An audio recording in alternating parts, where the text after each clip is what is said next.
बस बच्चों, आज का जो टॉपिक है बेटा कन्वेक्स मिरर को हम स्टडी करेंगे।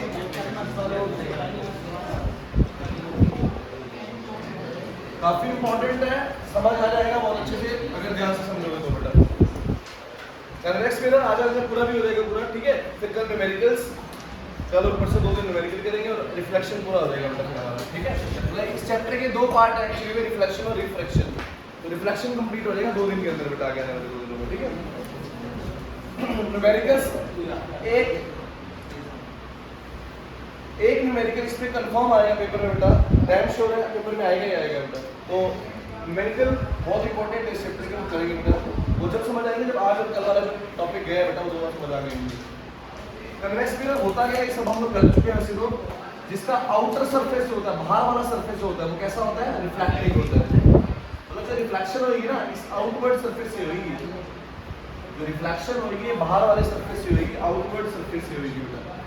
Reflection takes place from this outward surface, ठीक है बेटा। और अंदर वाले सरफेस से रिफ्लेक्शन नहीं होगी, तो जहां रिफ्लेक्शन नहीं होती है ऐसे लगाते हैं ना बेटा लोग।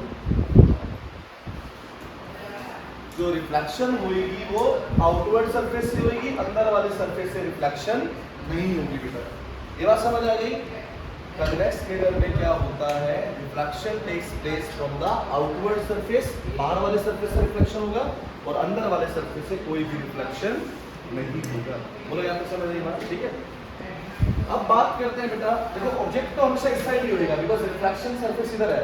इधर मैं देखूंगा तो एक इमेज बनेगी, इधर तो रिफ्लेक्शन आएगी नहीं बिकॉज यहाँ पर सरफेस पॉलिश है। इधर दूसरी तरफ कौन सा पॉलिश है, रेड पॉलिश होती है जहाँ से रिफ्लेक्शन नहीं होती।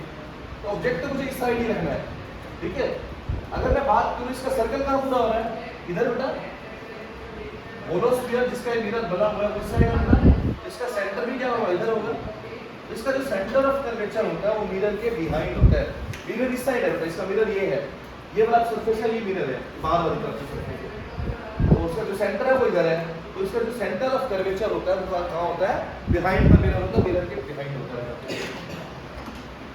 ये बेटा जैसे ये इसका रिफ्लेक्टिंग सरफेस है, ठीक है। ये इसका रिफ्लेक्टिंग सरफेस है, तो इसका जो सेंटर ऑफ कर्वेचर उधर होगा बिल्कुल, इसका सर्कल यहाँ से पूरा रहेगा, इसका ऐसे होता है, ठीक है।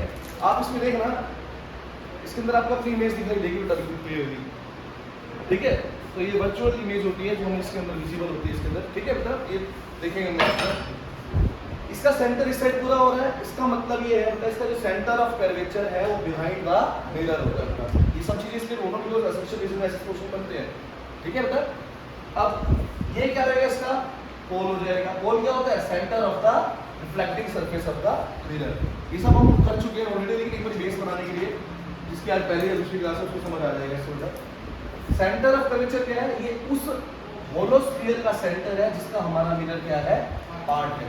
It is the centre of that hollow sphere made of glass of which our mirror is part होगा। समझ आया अच्छे से, ठीक है। अब बात करते हैं पोल की। पोल क्या है, centre of the reflecting surface of the mirror. So there is a line, there is an imaginary line which passes through the pole and the center of curvature. That imaginary line is known as principal axis. इस imaginary line को हम लोग principal axis बोलते हैं। तो इसकी तलाश में बेटा बताओ, कुछ करेंगे क्या बोला, बता क्या आपने तेरी तलाश खत्म कर दिया, बता बता मेरे को चलता तो कर दी उसकी रिक्वायरमेंट पूरी। किसको चाहिए पेन, मैंने इसको दिया था,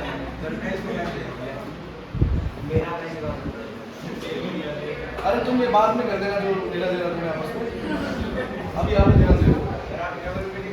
मैं तो कुछ नंबर बोला कि भाई मैं तो भाई शुद्ध ज़्यादा शौक लेता हूँ, समझ आई क्या, हम लोग ऐसी बात नहीं सोचते, ठीक है। चल टॉपिक का जवाब यार, सारा मूड साफ है। सेंटर ऑफ कर्वेचर क्या है, it is the centre of that hollow sphere made of glass of which our mirror is part, ठीक है। पोल क्या है? Pole is the centre of the reflecting surface of the mirror. There is an imaginary line which passes through pole and the focus, that pole and the centre of curvature को क्या बोलते हैं? Principal axis. इसके और इसके बिल्कुल centre में क्या प्रेजेंट होता है बेटा? फोकस होता है. और इसका फोकस यहाँ पर है, इस साइड नहीं है. इसके दोनों सेंटर पे बिल्कुल फोकस है. Focus, where is the focus lies? Focus कहाँ लाई कर रहा है? Focus lies behind the mirror. Mirror के बिहाइंड है, बिकॉज़ मिरर का सरफेस इस साइड है बेटा. ये है सरफेस. अब इस साइड वो है, इसका मतलब मिरर के बिहाइंड नहीं होगा. अगर इस साइड होता तो फ्रंट होता है. इधर क्या है? बिहाइंड. तो what is, where is the focus centre of curvature located in the convex mirror? Behind the mirror बेटा. मिरर के बिहाइंड सेंटर ऑफ कर्वेचर और फोकस लाई करते हैं. बोलो समझ आया? चलिए अब यह हमें क्लियर हुआ. अब हम लोग सीखेंगे सिर्फ इमेज बनाने की बेटा. ठीक है, पहला हम समझेंगे. तो बच्चों सबका ध्यान ये होगा, अगर कोई रे ऑफ लाइट पैरेलल आती है, जैसे उसमें भी आती है बेटा, अगर कोई रे ऑफ लाइट पैरेलल आती है तो क्या होता है मेरे बच्चों? हमें ऐसा लगता है कि ये फोकस से निकल के क्या हो रही है बेटा? डाइवर्ज हो रही है. वहां तो क्या होता? फोकस से चली जाती थी. ऐसा नहीं होता, यहाँ फोकस से निकल के डाइवर्ज होती हुई दिखाई देती है बेटा. लेकिन यहाँ से कोई रे एक्चुअली में निकलती नहीं है, वो जा यही रही है, लेकिन हमें ऐसा लगता है इस पॉइंट से निकल के आ रही है बेटा. तो हम जब यहाँ से देखेंगे ना तो हमें ऐसा लगेगा ये यहाँ से आ रही है पूरी, लेकिन एक्चुअली आई कहाँ से? यहाँ से आई है. ठीक है, तो क्या लिखेंगे इस लाइन में? समझाइए क्या? If any ray coming parallel to the principal axis of the convex mirror, then क्या होगा बेटा? It appears to be diverged from the focus. ठीक है, हमें ऐसा लगता है कि अब ये रिफ्लेक्शन के बाद डाइवर्ज हो रही है. किससे बेटा? फोकस पॉइंट से डाइवर्ज होती हुई दिखाई दे रही है. समझ आया अच्छे से बेटा? क्लियर है? मैं थोड़ा लिख के दिखा रही हूं. If any ray coming parallel to the principal axis,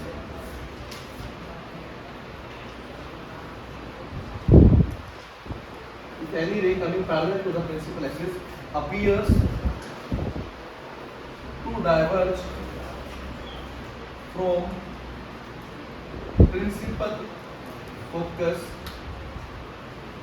after the reflection. Reflection के बाद ये हमें फोकस से डाइवर्ज होती दिखाई देती है. बोलो समझ आई बेटा कहानी? आइए, अस्सलाम वालेकुम.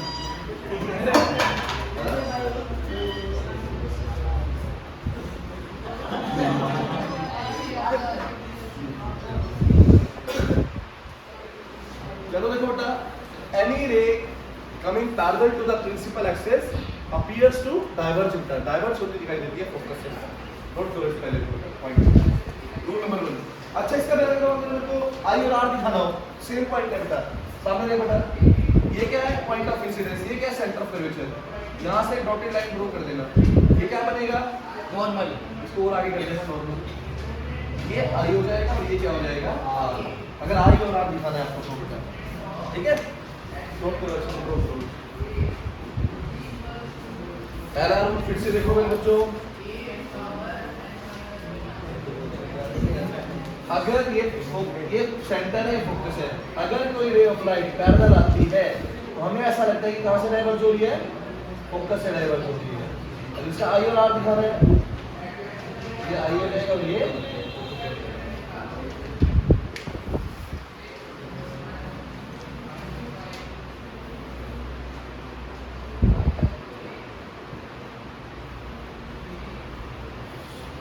पहला रूल समझ आया बेटा? किसी को भी डाउट है तो बहुत करता हूं. अगर कोई रे पैरेलल आती है तो हमें वो फोकस से डाइवर्ज करती हुई दिखाई देती है आफ्टर द रिफ्लेक्शन.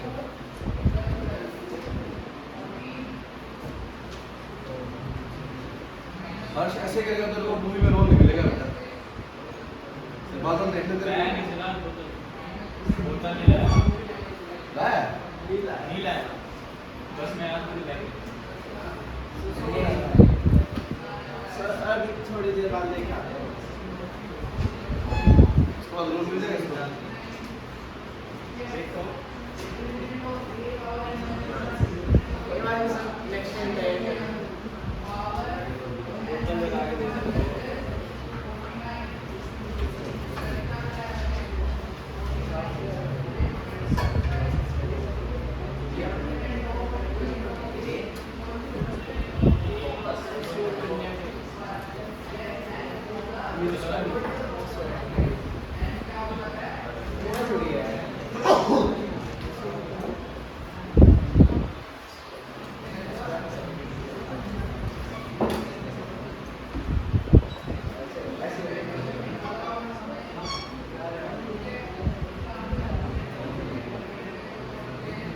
हो गया बच्चों?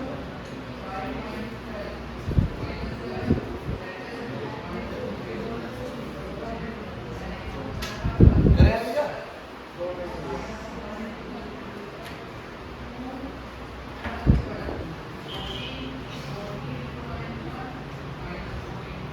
रूल नंबर 2 करते हैं बेटा।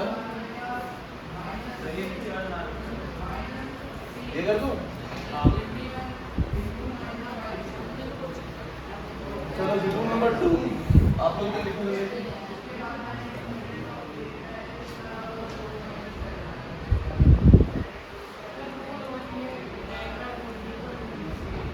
डायग्राम। रूल 2 देखो मेरे बच्चों, पहला रूल क्या था? अगर कोई रे ऑफ लाइट पैरेलल आएगी तो फोकस से डाइवर्ज होती हुई दिखाई देती है, appears to diverge from the focus. बेटा ये समझ आ गया? अब इसमें क्या कहते हैं कि अगर कोई, उसमें क्या था बेटा दूसरा रूल, पहले कन्वेयर मिरर में क्या होता था? अगर फोकस से जा रही है तो क्या हो जाती है? पैरेलल। अब यहाँ तो फोकस में जाएगी ही नहीं, क्यों नहीं जाएगी? क्योंकि इस साइड दूसरी पॉलिश है और इधर जाएगी कैसे रे बेटा? ये समझ आ गई? एक्चुअली में अब क्या होगा, अगर कोई रे फोकस की तरफ आ रही है, अगर कोई रे ऑफ लाइट फोकस की तरफ क्या है बेटा? डायरेक्टेड है, आएगी नहीं फोकस में और उसकी तरफ आ रही है, यहाँ तो उसकी तरफ किधर ना, तो क्या हो जाएगा? यहाँ से कट आके पैरेलल हो जाएगी। पहले हम क्या बोल रहे थे? अगर कोई रे ऑफ लाइट फोकस से जाएगी तो पैरेलल हो जाती है। अब क्या बोलेंगे? अगर कोई रे ऑफ लाइट फोकस की तरफ डायरेक्टेड है तो वो क्या हो जाएगी? पैरेलल हो जाएगी। समझ आया बेटा? मैं फिर से डायग्राम से मैं समझा देता हूँ बनाकर।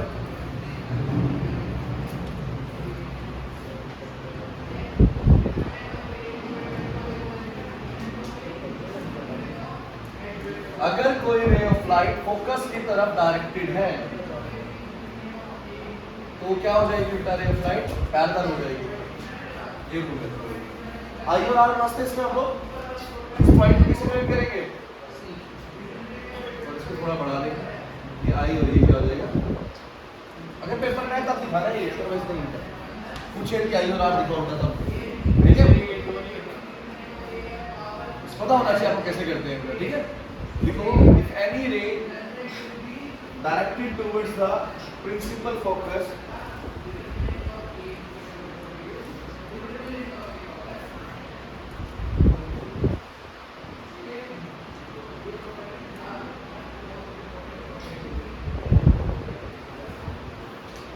becomes parallel after the reflection from convex mirror. अगर कोई ray of light principal focus की तरफ towards the principal focus directed है, वो क्या होगी? पैरेलल हो जाएगी रिफ्लेक्शन के बाद। बोलो दूसरा रूल समझ आया अच्छे से बेटा? अगर कोई रे ऑफ लाइट फोकस की तरफ डायरेक्टेड है, फोकस से जाएगी नहीं यहाँ पर बेटा, डायरेक्टेड है उसकी तरफ, तो क्या हो जाएगी बेटा? पैरेलल हो जाएगी रिफ्लेक्शन के बाद। समझ आ गया बेटा?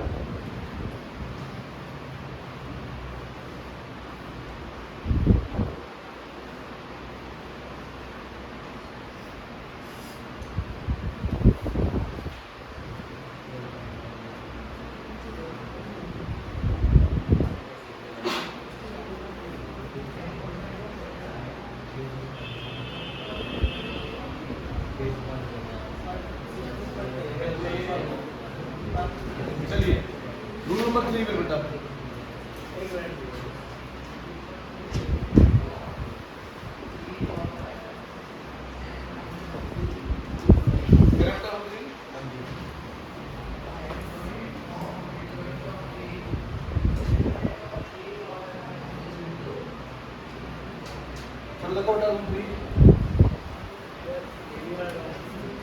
अगर कोई ray of light centre of curvature की तरफ डायरेक्टेड है, कौन है? ये फोकस है, सेंटर है। ये सेंटर की तरफ आ रही है मेरे अप्लाई पिछली रे कहाँ आ रही थी बेटा फोकस की तरफ आ रही है अभी कहाँ आ रही है टुवर्ड्स द सेंटर आ रही है सेंटर की तरफ आ रही है तो क्या होगा इस रे के साथ तो वापस चले जाएगी अभी सेंटर में गई नहीं है क्यों नहीं गई ये तो कन्वेक्स मिरर है उस साइड में लाइट जाएगी नहीं बेटा ठीक है लाइट इधर से टकरा के जाएगी लेकिन अगर कोई रे सेंटर की तरफ आ रही होगी तो वो क्या होगी टकरा के वापस चली जाएगी फोकस की तरफ आ रही होगी तो पैरेलल हो जाएगी और अगर पहला क्या था पैरेलल आ रही होगी तो फोकस की तरफ अपीयर्स फोकस से डाइवर्ज होती दिखाई देगी appears to be diverge from the focus ठीक है बेटा इसमें लिखूंगा directly towards the centre of curvature then it will replace the path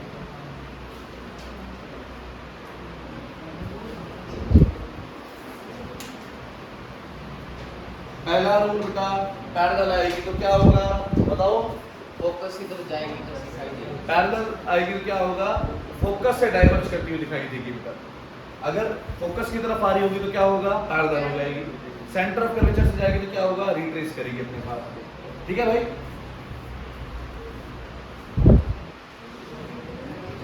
retrace the path फिर से बना के दिखा देता हूँ स्टोरी को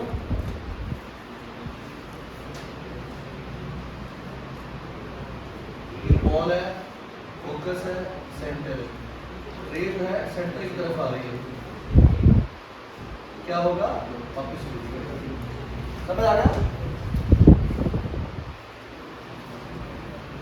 चौथा रूल बेटा फोर्थ रूल वो क्या कहता है अगर कोई रे ऑफ लाइट पोल पे फोन करेगी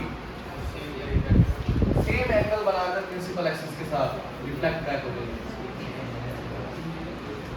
मान लो ये पोल है बेटा ये फोकस है सेंटर है अगर कोई रे ऑफ लाइट कहाँ फोन करिए पोल पे जितने एंगल पे फोन करिए बेटा प्रिंसिपल एक्सिस के साथ उतना ही सेम एंगल से बनाकर क्या हो जाएगी रिफ्लेक्ट हो जाएगी समझ आया चारों रूल किसको क्लियर हो गया बेटा पहला रूल पैरेलल आई तो हमें ऐसा लगता है कि फोकस से डाइवर्ज हो रही है दूसरा रूल फोकस की तरफ आई तो पैरेलल हो जाएगी तीसरा रूल सेंटर ऑफ कर्वेचर से गई तो क्या होएगा से डायरेक्ट हुई तो उसकी तरफ तो क्या होगा रिट्रेस बॉल पे फॉल करी तो सेम एंगल पे रिफ्लेक्ट हो जाएगी प्रिंसिपल एक्सिस के साथ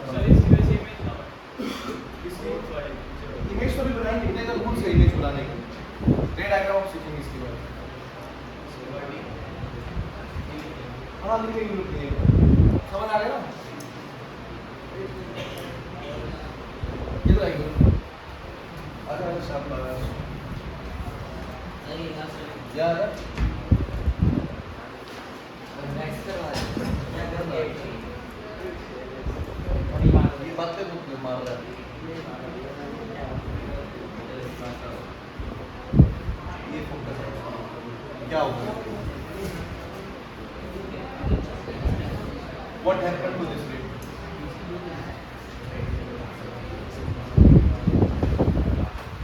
वो तो सारा सोचने का भी होता है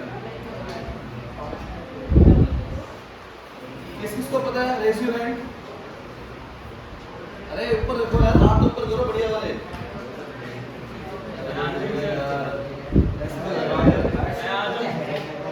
बादल आ जा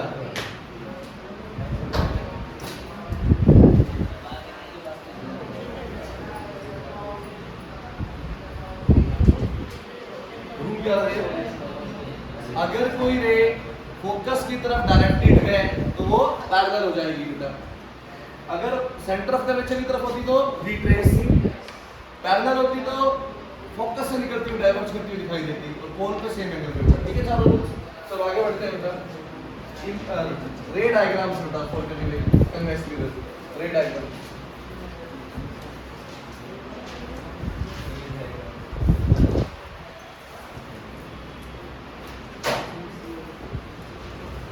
रे डायग्राम्स की बात करेंगे ठीक है बच्चों तो रे डायग्राम में देखो बच्चों पहला ऑब्जेक्ट में ले रहा हूं इंफिनिटी में अरे बिल्कुल अच्छे समझेंगे सभी बेटा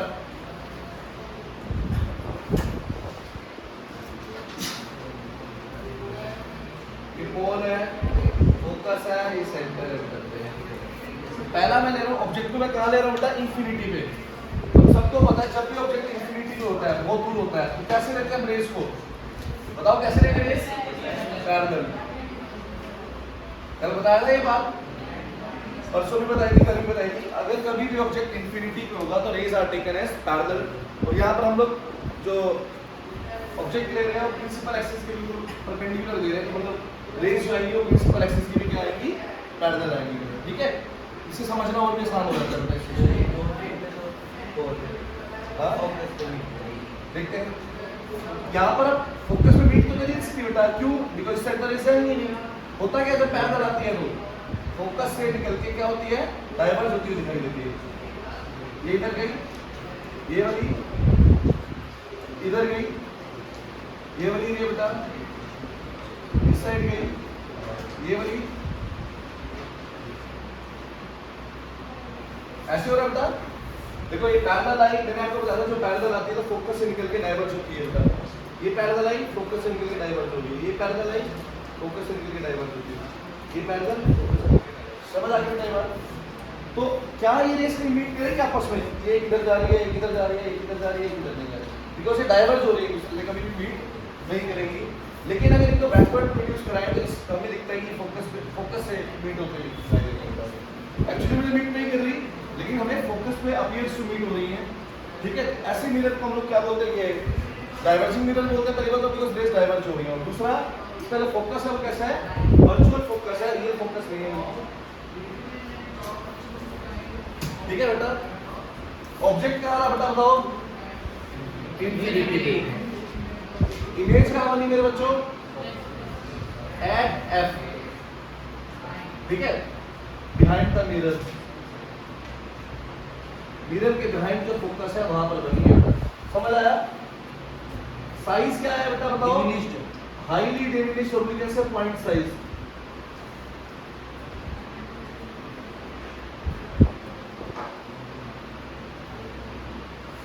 नेचर की बात करेंगे हम लोग, वर्चुअल, और वर्चुअल होती है क्या होती है, डायरेक्ट होती है। मैग्निफिकेशन अगर बात करें, छोटी इमेज है लेस देन 1, और पॉजिटिव किसलिए बेटा, बिकॉज़ इमेज कैसी है, वर्चुअल में पॉजिटिव होता है, रियल में क्या होता है, नेगेटिव। और लेस देन 1 का मतलब क्या है, इमेज का साइज क्या है, छोटा है। इमेज स्मॉल है इसलिए लेस देन 1, अगर इमेज बड़ी होती है ग्रेटर देन 1 होता है। समझ आया? अच्छे से नोट करो सर, अच्छे से। पैरेलल वाला केस क्लियर हो जाना चाहिए। You have 2 minutes to do, जल्दी से बनाइए।